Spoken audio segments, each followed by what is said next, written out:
Step 1. Place a curved scud hook into the jaws of the vise, attach our tying thread, pull down on the bobbin, and snap thread forward to break it off. And then cover that hook shank with tying thread to establish your base and give a good traction for the future materials to be bound down. Turn the thread up to the hook eye. Step 2. And take some fine copper wire, tie it in at the hook eye all the way along the top of the hook shank, ensuring we have a good grip on the material. Copper wire is smooth and can pull out if it's not tied in securely.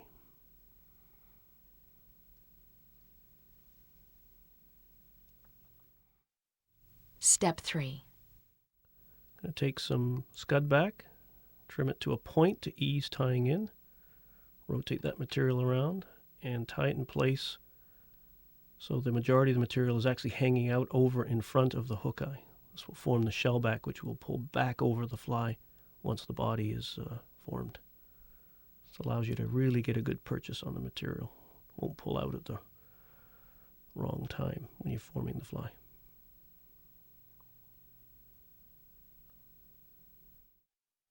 Step 4. I'm going to form a dubbing loop by pulling down 3 to 4 inches to make a manageable dubbing loop. Return the tying thread back up to the hook shank. Rotate the dubbing loop up on top. Bind the loop all the way down the top of the hook shank.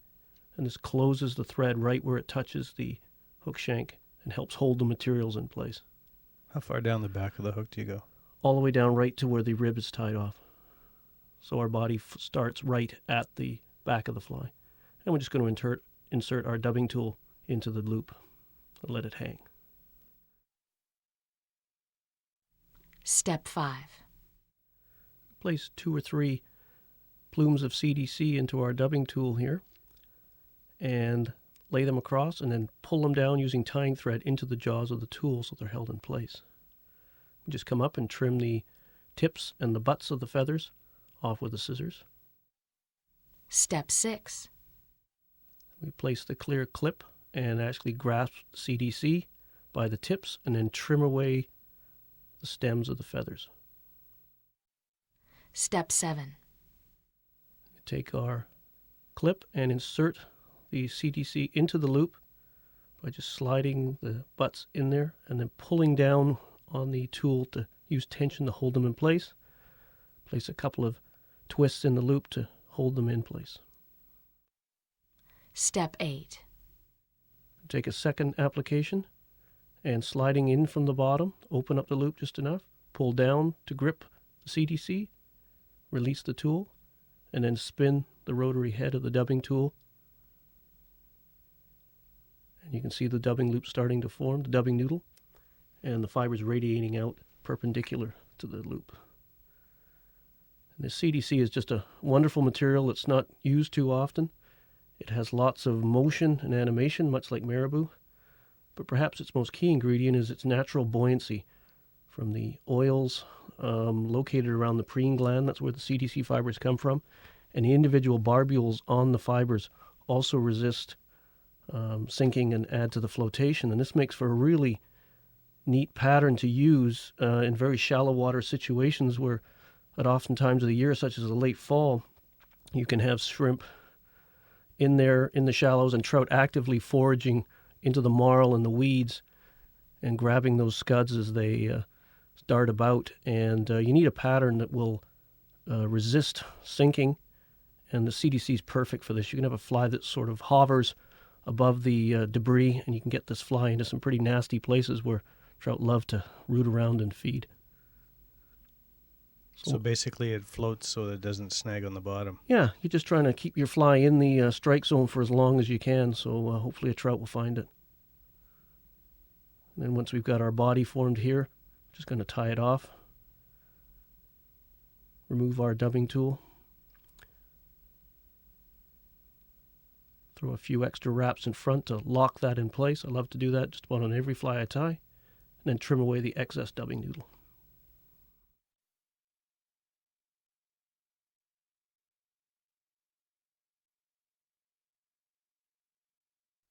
Step 9.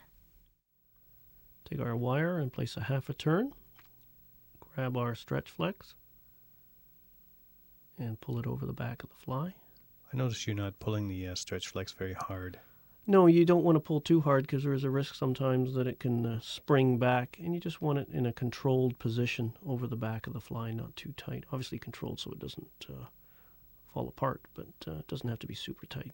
And we're just going to take our ribbing material and zigzag it through the CDC fibers and use our hands to pull and preen the fibers out of the way. We want to get these as much as we can gathered underneath the fly to suggest the legs. It just provides a nice segmented look. I noticed that you're using curved hooks on all of these scuds. On these ones, yes, because they're unweighted. If I use weighted scud patterns, I use a straight shank hook, because when you weight a curved hook, you get what's called the keel effect, where the heaviest part of the fly is at the top and the fly will roll in inverted. And we can use that to take advantage of it, but in these flies, I want them to ride upright in the water when I retrieve them. Step 10. We're just going to whip finish and use our whip finish tool and the whip finishing motion to build a neat little head. We don't add extra thread to build the whip finish, and we end up with nice, neat flies. Hallmark of any fly is a nice, neat head. Step 11. Just going to gather our stretch flex or scud back, whatever material you want to use for the back here, and just trim it on about a 30-degree angle. Again, don't pull too hard. You don't want that to spring back and disappear. Just a short little tail to imitate the telson of the scud. Then we'll stroke those fibers downward into position, and then come in with our scissors and trim along the sides of the fly, both sides.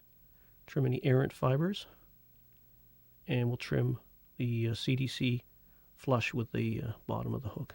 Again, you're trying to trim that fly to give the overall shape of the scuds. This is where your knowledge of the food base really comes in handy, so your fly mimics the naturals that you're trying to imitate.